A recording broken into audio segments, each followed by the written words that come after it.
The Bible tells us in the book of Deuteronomy that the Jews, before they entered the promised land, the land that we now know as Israel, they were commanded by God to wipe out, to utterly kill all the residents of that land known as the Canaanite tribes.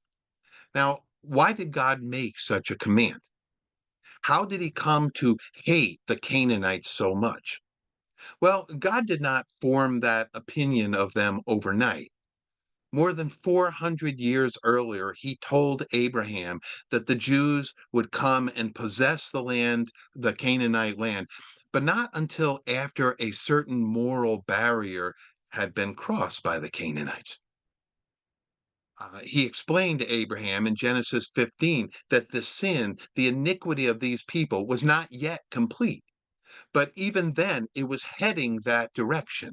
And by the time the Jews got there centuries later, the sin of the Canaanites had reached the tipping point, and the Jews were commanded to wipe them off the face of the planet.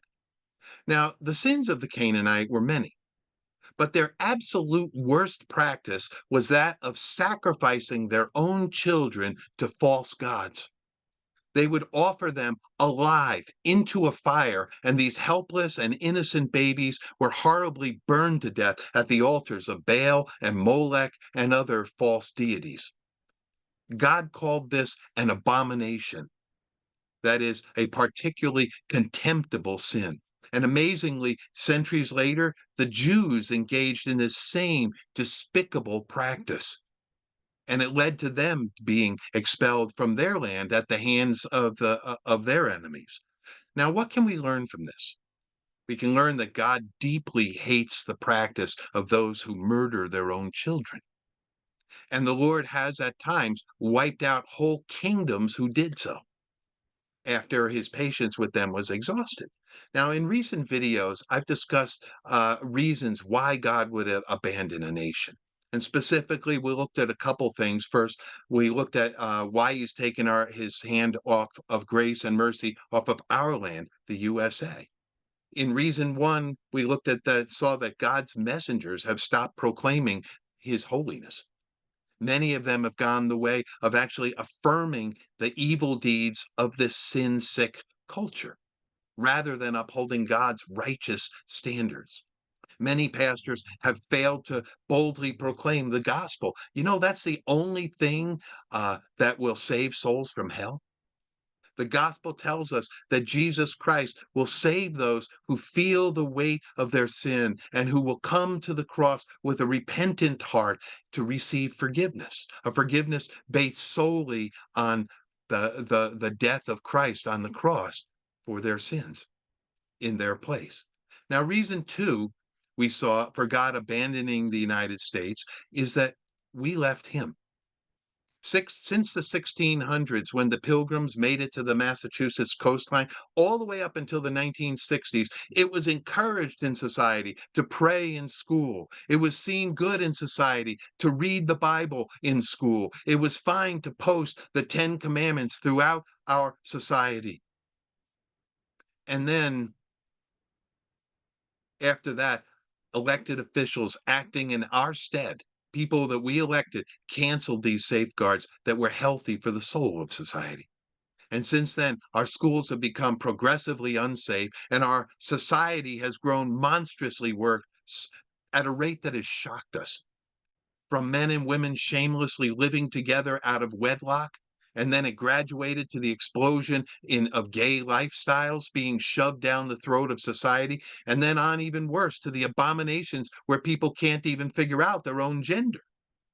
We are seeing what it is like when God turns his back on unrepentant people.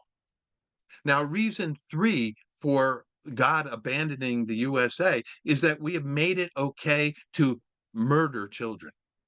Now, unlike the Canaanites, we do it while they're still in the womb. The big slogan for abortion is my body, my choice. But what if that growing zygote is not part of the woman's body? You see, it is not. The DNA of that growing life is partly of the woman, but it's also half from the man. So it's not a part of the woman's body. And the Bible tells us over and over that this growth that is happening in the womb after conception is a person, not just another part of the woman's body. The prophet Isaiah said, "The Lord has called me from the womb. From the matrix of my mother, he has made mention of my name." What's Isaiah saying? He's saying that he recognized that he was a unique creation of God even before he passed through the birth canal of his mother. King David recognized the same truth about himself. He wrote to God, "For you formed me in my inward parts. You covered me in my mother's womb. I will praise you, for I am fearfully and wonderfully made. Marvelous are your works, and that my soul knows very well. My frame was not hidden from you when I was made in secret and skillfully wrought in the lowest parts of the earth. Your eyes saw my substance being yet unformed, and in your book they all were written, the days fashioned for me when as yet there were none of them." David's whole life was ready to roll even before his birth. So, how could we say that he was not already a baby, unique creation, even before he took his first breath? Elizabeth, pregnant with child, the one that would one day become known as the John as to the world as John the Baptist, said to Mary, who was also with child, "For indeed, as soon as the voice of your greeting sounded in my ears, the babe leaped in my womb for joy." The scriptures teach us that the baby in the womb is already a child. Now, there are still questions, and some of them are not easy to answer. We don't know when a child in the womb receives a soul. The Bible is silent on that. Countless miscarriages happen to women after conception, but often before the woman even knows she's pregnant. Do these receive souls even though they never have any chance to see the light of life? We don't know. How about the baby whose heart begins weeks later? When does the child's ensoulment begin? We don't know. But my friends, not knowing means that we should be especially careful to err on the side of life and not purposely end a life, no matter what circumstances may have been like that led to that life even starting.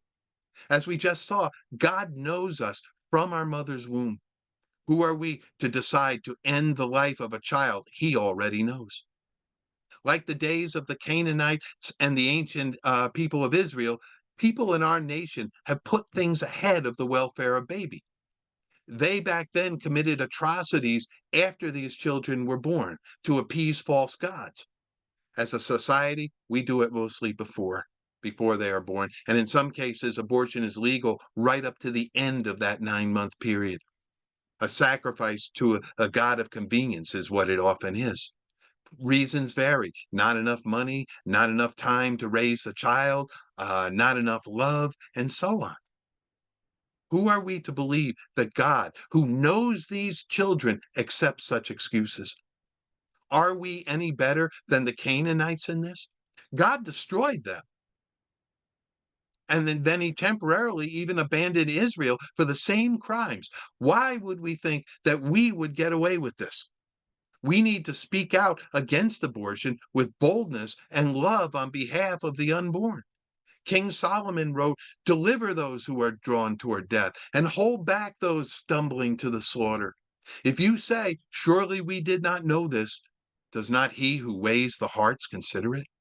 He who keeps your soul, does he not know it? And will he not render to each man according to his deeds? As I noted in my first message, God brought the USA into being in a way unlike all other nations. He has higher expectations for our nation, and we have ignored him. Our love and acceptance of abortion is a crime against the Holy One. And because of this, he has left us to our own devices. Pray that as a nation we would repent. Would God end his abandonment if we did so? We can only hope and pray. Thanks for watching.